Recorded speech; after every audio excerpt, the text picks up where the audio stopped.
Assalamu alaikum wa rahmatullahi wa barakatuh. Inshallah, today we'll be discussing about a very important topic that is about Iblis and his plots and how he works and who he is exactly. Many people mistakenly believe that Iblis was one of the angels and he was only one of the um, angels who actually rejected the hukum of Allah to give sajda to Adam. But the Quran, let's see what Quran says. The Quran says, وَإِذْ قُلْنَا لِلْآدَمَ فَسَجَدُوا إِلَّا إِبْلِيسَ أَبَى وَاسْتَكْبَرَ وَكَانَ مِنَ الْكَافِرِينَ. That when it was ordered to all the angels to keep sajda, Iblis refused. And he became arrogant. And Allah said, وَكَانَ مِنَ الْكَافِرِينَ. And he was one of the kafirin. Allah used, let's see the two words Allah used. Kana is a past tense form of verb. And minal kafirin, kafir is a plural form of kafir. So Allah indicates that he was one of the many kafir. Many people mistakenly believe from this ayah that as angels were ordered to give sajda to Adam, so Iblis was there, so Iblis could be one of the angels. No, this is not the case. Allah has clarified this matter in Surah Al-Kahf. Allah said, وَإِذْ قُلْنَا لِلْمَلَائِكَةِ اسْجُدُوا لِآدَمَ فَسَجَدُوا إِلَّا إِبْلِيسَ كَانَ مِنَ الْجِنِّ. Though Allah, let's look very carefully. Allah made it very clear that though all the angels were ordered to give sajda to Adam, Iblis refused to do, but he was one of the jinn, not he was one of the malaika. So the Quran is Quranun Mubin. Quran made it very clear. So why Iblis was there? Because, and what is the explanation that angels were ordered to give sajda to Adam and then Iblis refused to do so? So why Iblis was there? We could answer this question in two ways. One is following the Arabic grammar rule, which is there is an Arabic grammar rule called taglib. When the majority is ordered to do something, if minority is there, minority is included. As Iblis was there, the order was given to angels, angels was mentioned, but the order was meant to be for all present there. So the order of Allah was meant for all of them present there. It is called taglib rule. There is another explanation from the Islamic scholar. What they say is that the reason Iblis was there, Iblis could be the representative of kuffar jinn. As Allah said, he was one of the kafirin. Allah indicated that there were many kafir jinn available and he was leading them. Iblis was the leader of them, of the kafirin. Then why he was there? And why Allah took oath from or allegiance from Iblis and the Malaika? Because Adam was made the new leader of the earth.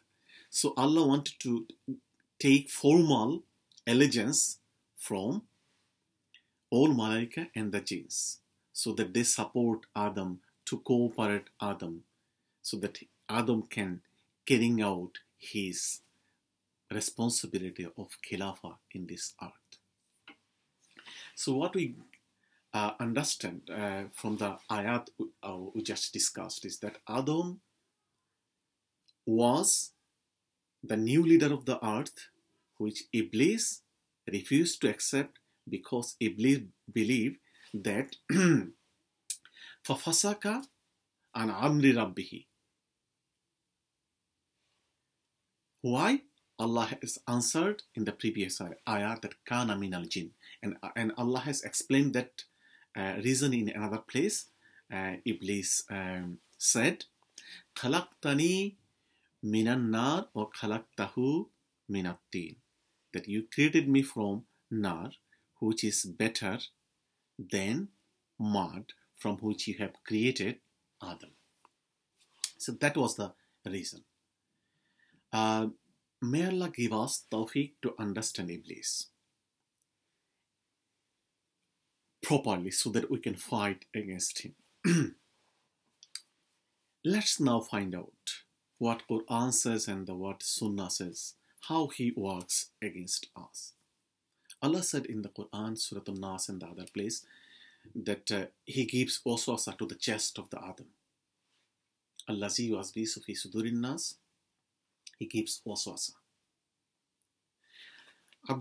It has been reported from Abdullah ibn Abbas that he is always trying to get full authority on the qalb of Banu Adam. إِذَا ذَكَرَ اللَّهُ ذَهَبَ, that when we remember Allah, then he goes away, Iblis goes away. وَإِذَا غَفَلَ, then ثَبَتَ عَلَى قَلْبِهِ, then Iblis gets full control on the qalb of the Adam. Ordinarily, Iblis only gives waswasa. He cannot control our mind, thinking capacity. He just can give waswasa. However, there is a hadith that he can flow in our body like blood flows. It has been reported in the hadith, Inna Shytana yajri min ibn Adam majrad dam, that Shytan can flow in human's body as blood flows, which means that Shytan has the ability to come inside and flow inside our body, though he is not in ordinary situation, cannot have full control of our mind. Our mind is the decision making part of our whole self. So ordinarily our qalb does not give access to Shaitan. When we do not do zikr, when we are neglectful, then Shaitan gets his access to our qalb.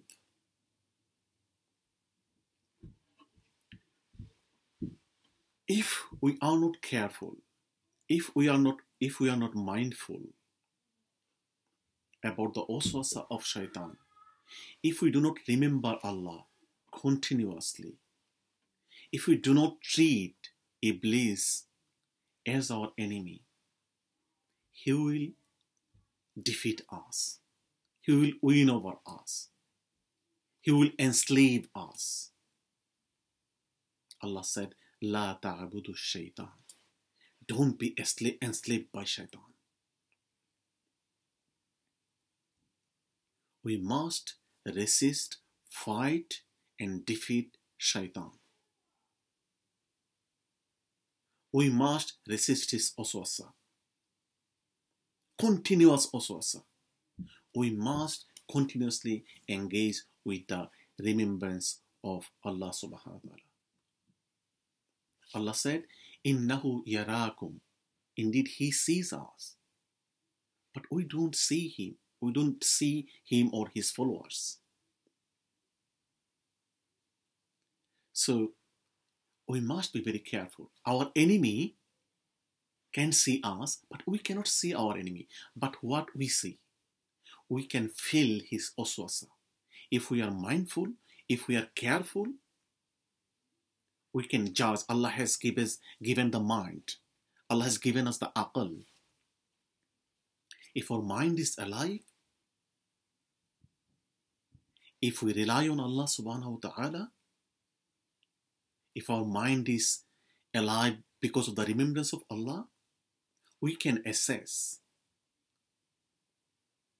that whether that thought, any thought, is from Shytan or it is from angels, or it is from the better side of our nafs. So by remembering Allah, by relying on Allah, and being continuously watchful over ourselves, being continuously careful about our enemy, we can fight and win over our enemy. May Allah give us tawfiq to know Shaitan, to defeat him. May Allah give us tawfiq to win over Shaitan and become the slave of Allah only. وَمَا تَوْفِقِي إِلَّا بِاللَّهِ.